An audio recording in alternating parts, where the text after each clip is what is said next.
Hello, my name is Amy Haight, and I am the Corporate Relations Manager in the College of Science and Engineering at Seattle University. Today I'm conducting an interview with a Seattle University Project Center student team that traveled to Nicaragua to visit a coffee farming community, La Suana, that is lacking a coffee processing plant. The team visited the site in order to determine requirements for building a coffee processing facility and wastewater treatment plan for La Suana to help the farmers maximize the quality of their product and the prices they can get for their coffee. Coffee accounts for 30% of Nicaragua's total exports, and most of this coffee is from small farmers. The community of La Suana belongs to a coffee cooperative, Secosamac, that is fair trade certified.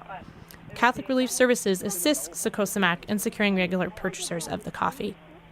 The Project Center student team is supported by expertise and financial support from Tetra Tech and SU alum Griselda Saria. The student team also received financial support from Engineers Without Borders for their trip. Thank you for your contributions. Today I'm joined by students Joshua Alcantara, Patrick Cummings, and Mike Wynn. Also joining the discussion are SU faculty advisors Professor Mike Marsalik from Civil Engineering and Sue Jackals from Chemistry. Welcome. Mike, can you briefly describe the engineering design project that you are working on in Nicaragua? The engineering design consists of three main parts. We're to divert fresh water. Fresh water is important for the processing of the coffee. And then we need to transport that water to the beneficio site. And the beneficio is a structure and a system for separating the coffee cherry pulp off of the beans, and then fermenting the beans to give them the characteristic flavor, and then washing those beans, getting them prepared to be dried and processed later. So it includes the freshwater diversion, the beneficio structure and the beneficio process, the fermentation tanks, the depulper, and all of the internal workings. And then it also consists of the wastewater treatment.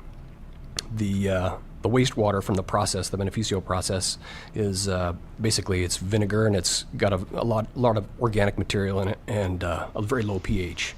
And so we need to treat that wastewater because it typically, in this region, it's typically just released into surface waters. And so obviously degrades habitat and pollutes the water. Dr. Jackals, can you talk a little bit about what the greatest challenges are or will be associated with this project? Well, first of all, it's a big challenge that this project takes place in Nicaragua, and we're in Seattle. So the design team is challenged by really just figuring out what coffee processing is and how to design a coffee processing facility that's appropriate for this community in Nicaragua. There's a big cultural gap between us, obviously, and the coffee farmers, and we need to make sure that we are designing something that is appropriate for them. Those are two great challenges. We've already mentioned that Secosamac is a fair trade certified coffee cooperative, and as part of that cooperative, La Suana is also trying to work towards that organic certification. Can you talk a little bit about that? Well, currently, as we said before, this particular group of farmers lacks a processing facility. At present, in order to gain access to a processing facility, they walk 3 kilometers with their coffee sacks on their back, and they use an old processing facility that's contaminated, and so it's impossible for them to become organic certified under the current conditions. Having this new beneficio will enable them to become organic certified. Professor Masalik, can you talk a little about how this project helps you as a teacher to connect the students' education and engineering with Seattle University's mission? Yes, I think this is a fantastic example of successful education. I saw a quote not too long ago to the effect of the greatest challenge of education is just motivation. If you can motivate the students, you will succeed in educating them. I think particularly for engineers, motivation comes from understanding how what they learn has real consequences, practical consequences in the real world. And this project is a very literal example of how what they're learning in their classroom can be applied in the real world to help people in their lives. So, Patrick, I understand that when you were in Nicaragua, you were able to do some investigative work and meet some very interesting people. And I'm curious, what were some of the biggest challenges that you yourself faced when you were exploring, and then also as a team when you were in Nicaragua? I guess a lot of challenges. One of them was linguistically. Spanish is spoken there, but the area that we were in was even different Spanish than one might normally be accustomed to. It was very regional, full of slang, that kind of a thing. So communication for all of us was a bit of a challenge. The site itself was challenging. Getting up to the site involved a very bad road, and I actually wound up hauling a lot of gear on the back of a motorcycle more than once to make that happen. One thing that was easy, I think, for all of us was to find people who were interested in what we were doing down there. Everyone I spoke to was very accommodating, and I wound up meeting people I would not have normally met just due to the scope of the project. So there's lots of interest down there. That was the easy part. Joshua, what was the most gratifying aspect of the trip?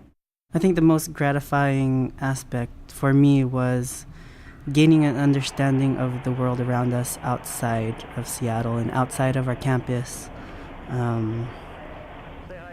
It made me understand that our own responsibility, seeing all these statistics and 40 million cups of coffee per day, I mean, it makes you think I have a more responsibility of how I live my life and how I can implement my schoolwork and my knowledge into helping other people live their life better.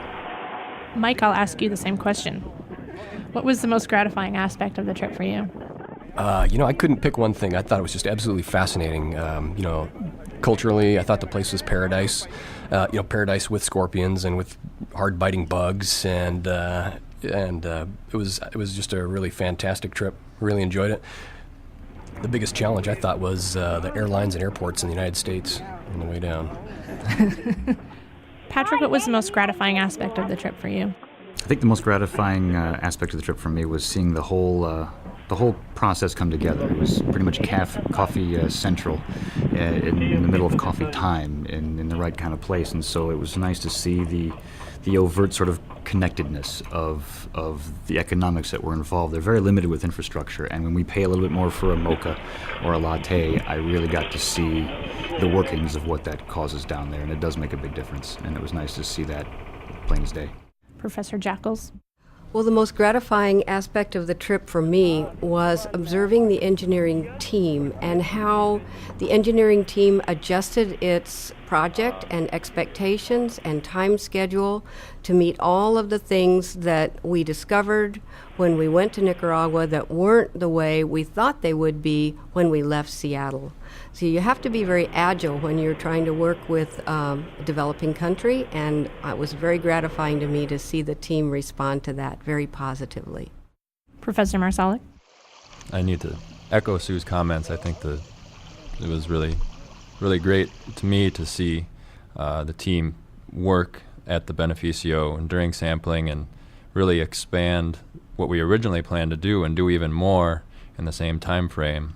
And to do it as successfully as we did it was very gratifying, number one. And number two, when we got to the site and we realized what an ideal location, at least in my naive understanding of coffee making, it was for growing coffee beans, and how many beans these farmers who obviously were working very hard would be able to make, it really made it obvious to me that if they just had the proper facilities, they would be able to, it would be such a dramatic change in their ability to live the lives that they wanted to live. So that was a very gratifying aspect of the process is gratifying, and the outcome is gratifying as well. Well, thank you. Thank you very much for your time. And I have to say, on behalf of those of us that were back here at Seattle University while you were on your trip, the most gratifying aspect of this particular project for us is, I think, really making the connection between the contribution of sciences and engineering to the actual execution of those humanitarian ideals that we're trying to communicate. We can have all kinds of great concepts of how to make the world a better place, but honestly, it's scientists and engineers that actually make it happen. And so you guys have really, really done something to be proud of. So thank you very much for your time.